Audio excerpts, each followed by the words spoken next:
So literally 2 days after the Maverick R launches, Canam flew myself and a bunch of others out, Travis Pastrana, Seth Quintero, Dustin Jones, and about 15 others. They took the first 20 models off the production line, gave them to us before media or anybody else got to drive them.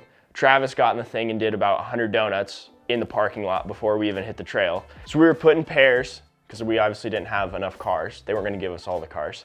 And I was paired with Rodrigo Valera from Brazil, and the dude is a monster. Doesn't speak very good English, but his Monster Energy hat told me that the dude can probably drive, and that was definitely the case.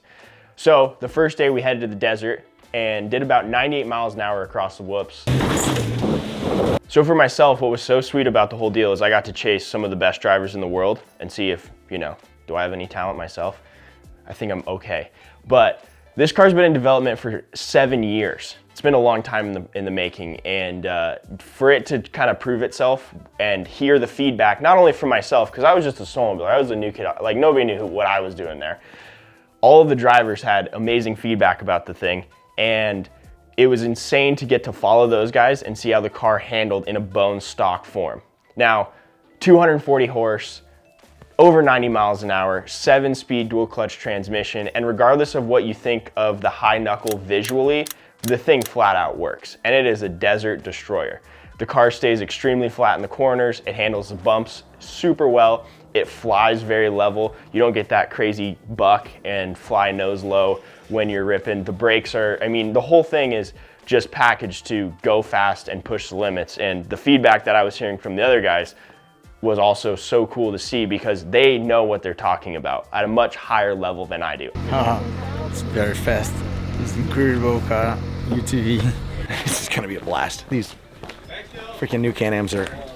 I know performance when I see it, but to really be able to nitpick it was something that I was even getting to kind of see what they were saying and what they thought of the car, and they absolutely loved it. So we wrapped day one on the desert, got up before light, got home after dark, exactly how you want it. Had a great meal, talked to the entire engineering staff of the Maverick R and, you know, what they put into it and all the work that they had done, why they did certain things. And then day two, we headed out to the sand and got to rip the dunes where things got a little bit more out of control.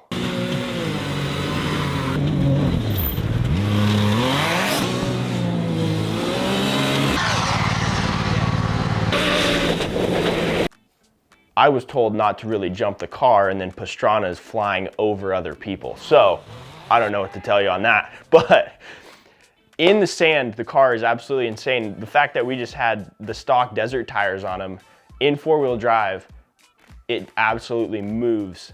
And the funnest part about it for myself was the fact that it has paddle shifters. Now, I've driven other cars with paddle shifters that maybe aren't as high end, and it kind of feels cheap and unresponsive. The coolest part about the transmission and the whole thing in the Maverick R is when you put it in manual mode, you can literally downshift that thing and bounce it off the rev limiter. 9,000 RPMs, it will not upshift. And driving it in the sand, you can use the sand and the G-outs to really like manipulate it and make that a super, super fun experience. So for me, that was like, that's why I need one in my garage. I want one so bad for that reason alone. Like it makes it a really fun driving experience just by driving it in manual. And the customization within the cockpit of the car and the whole ergonomic system for the driver and passenger. Now, pretty much everything's customizable. You can adjust, obviously, the steering wheel.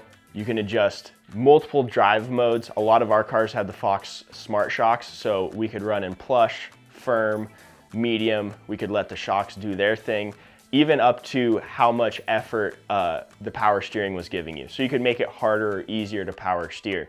Now, when you're doing 90 miles an hour, you can stiffen that power steering up a little bit and keep that car a lot straighter. And in the turns, you can loosen it up and make that thing whip around. So it's such a cool experience to be able to do that. And then playing back and forth between sport mode, 2-wheel drive, 4-wheel drive. Really, it's a driving experience for everybody who likes to go fast. And that was the whole thing for me. Not only was getting to drive the car like an awesome once-in-a-lifetime experience, if I get to do something like that again, I will be very grateful, but just getting to ride with these other madmen from all over the world was also really special as well. So shout out to Can-Am. Thank you guys for bringing me out. And if you guys get an opportunity to get your butt in a Maverick R, I suggest you do it because that thing is insane. And we had a really, really good time. Hopefully you'll see more of me in one in the future.